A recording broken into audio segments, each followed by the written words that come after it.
할렐루야. 아침 묵상 시작합니다. 나는 전능하신 아버지 하나님, 천지의 창조주를 믿습니다. 나는 그의 유일하신 아들 우리 주 예수 그리스도를 믿습니다. 그는 성령으로 잉태되어 동정녀 마리아에게서 나시고 본디오 빌라도에게 고난을 받아 십자가에 못 박혀 죽으시고 장사된 지 사흘 만에 죽은 자 가운데서 다시 살아나셨으며 하늘에 오르시어 전능하신 아버지 하나님 우편에 앉아 계시다가 거기로부터 살아있는 자와 죽은 자를 심판하러 오십니다. 나는 성령을 믿으며 거룩한 공교회와 성도의 교제와 죄를 용서받는 것과 몸의 부활과 영생을 믿습니다. 아멘. 우리 336장 함께 찬양하겠습니다. 1절만 찬양할까요? 336장. 환난과 핍박 중에도 성도는 신앙 지켰네. 이 신앙 생각할 때에 기쁨이 충만하도다. 성도의 신앙 따라서 죽도록 충성하겠네. 아멘.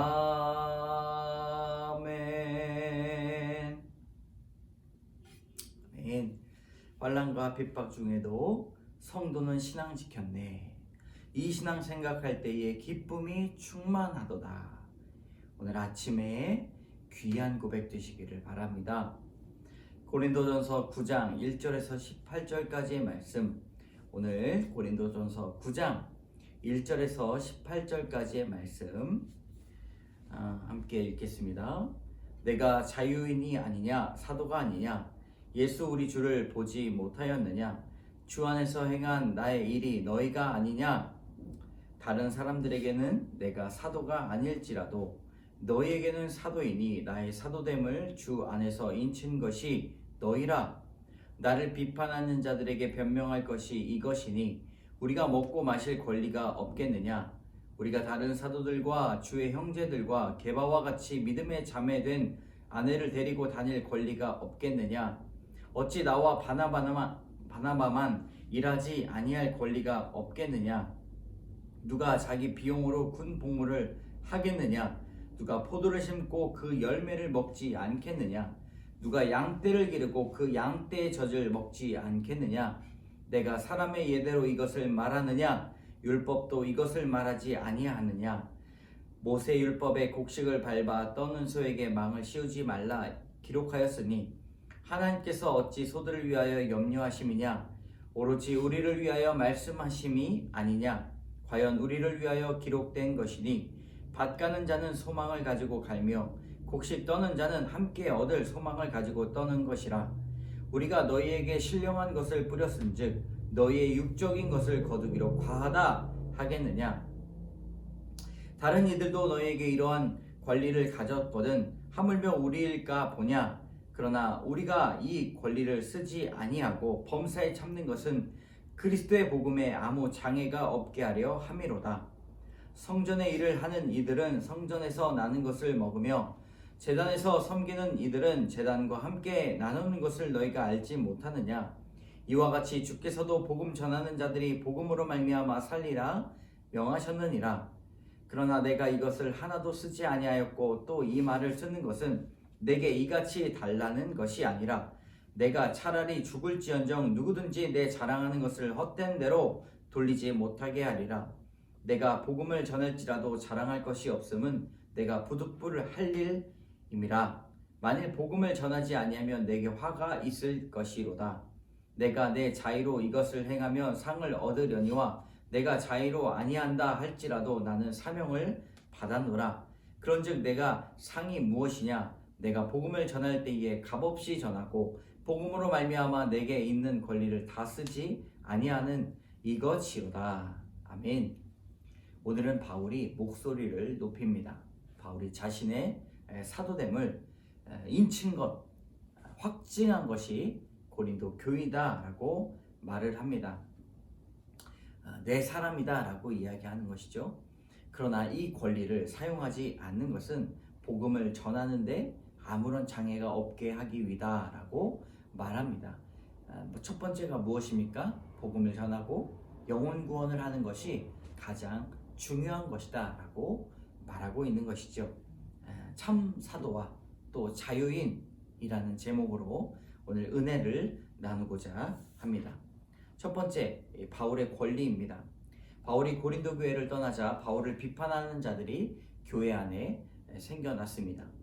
어디를 가든 나를 비난하고 나를 비판하는 자들이 있다는 것이죠. 우리는 그것에 놀라지 말아야 합니다. 바울은 사도로서 주 안에서 행한 자신의 일이 고린도 교회임을 말합니다. 내가 비록 약하고 힘이 떨어도 주 안에서 내 고난으로 그리스도의 복음을 증거하여 한 사람을 살리면 주께서 나를 사도와 같이 높이십니다. 여러분, 우리가 해야 할 일이 무엇입니까?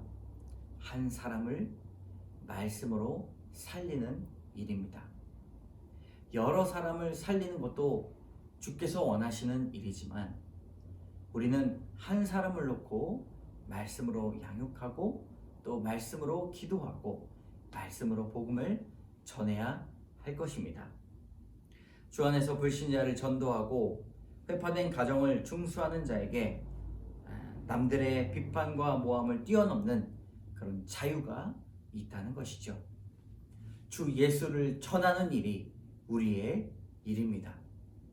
주 안에서 복음의 씨앗을 심고 영혼의 양떼를 기른다면 하나님은 반드시 사명을 위해 필요한 권리와 자유를 얻게 하십니다.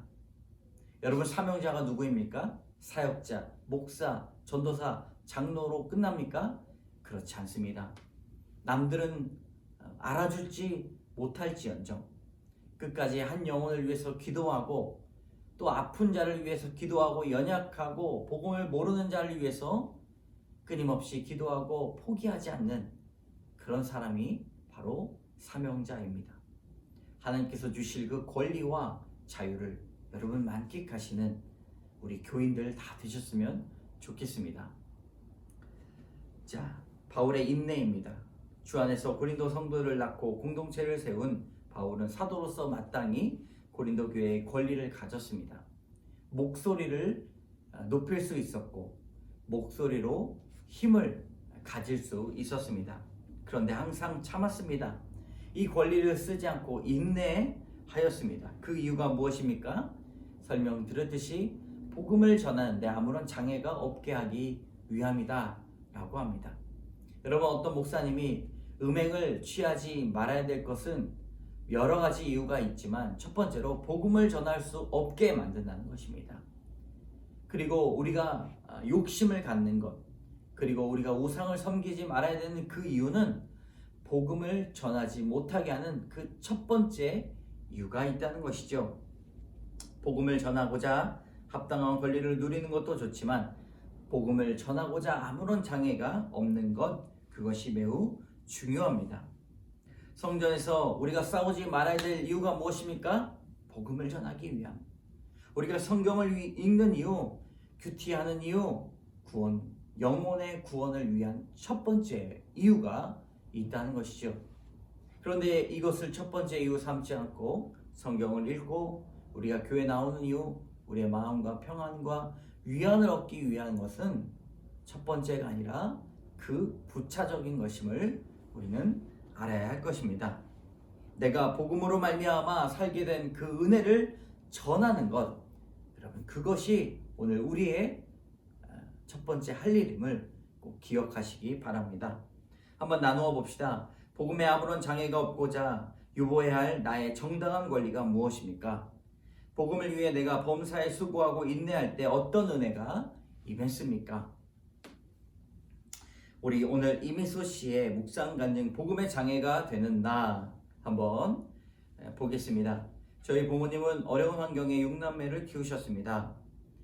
부모님이 연로해지셔서 저희 부부는 여동생 가족과 번갈아 부모님 댁을 방문하였습니다. 교회에서 장로 직분을 맡고 있는 새 오빠는 부모님을 제대로 돌아보지 않아 저는 그런 오빠들이 서운하고 실망스러웠습니다. 하지만 예전과 다르게 부모님을 안타깝게 여기는 남편의 모습을 보고 조금 위로가 되었습니다. 그러다 작년 겨울에 부모님 댁에서 김장을 마친 후 저녁 식사를 하던 중에 남편이 오빠들의 흉을 보기 시작했습니다. 이에 저는 그러게 오빠들이 도와줬으면 일이 훨씬 빨리 끝났을 텐데 오늘 정말 애썼어요 라며 남편에게 고마움을 표시했습니다. 하지만 남편은 오빠들에 대한 부정적인 말을 계속해서 쏟아내며 제 마음을 힘들게 했습니다. 평소에도 오빠들의 흉을 자주 보았지만 부모님 앞에서까지 그러니 저는 혈기를 참지 못하고 남편에게 소리를 질렀습니다. 제발 그만 좀 해요. 이럴 거면 다시 시골에 오지 마요. 그러고 나서도 한동안 분이 풀리지 않아 이번에는 오빠들에게 전화를 걸어 분노를 쏟아냈습니다. 오빠들은 도대체 왜 이러는 거예요? 정말 우리가 한 식구가 맞아요? 이렇게 부모님도 섬기지 않을 거면 교회는 왜 다녀요? 라며 오빠들의 신앙을 비난하는 말까지 했습니다. 이윽고 저는 이런 나 자신에게 실망할 뿐 아니라 예수님을 믿지 않는 남편에게 믿는 자로서 본을 보여주지 못한 것 같아 마음이 더욱 좋지 않았습니다. 집으로 돌아온 후 이제 다 끝났어. 가족과 인연은 여기서 끝이야 라고 생각하며 몇 주 동안 지옥 같은 시간을 보냈습니다. 그러다 말씀을 묵상하며 내 권리를 사용하여 범사에 참지 못하고 혈기를 부린 내 모습을 회개하고 오빠들에게 용서를 구했습니다. 그러던 중 하나님은 한 오빠로부터 괜찮니? 목소리에 기운이 없고 힘들게 들린다 라며 위로의 말을 듣게 하셨고 저는 가족관계에서 그리스도의 복음의 장애를 불러일으킨 제 모습을 철저하게 회개하였습니다. 주의 은혜로 구원받고 주께 사명을 받은 자로서 이제는 부모님을 돌보는 수고에도 내 공로를 주장하지 않으므로 주께 영원한 상 받기를 원합니다. 여러분 참 놀라운 간증입니다.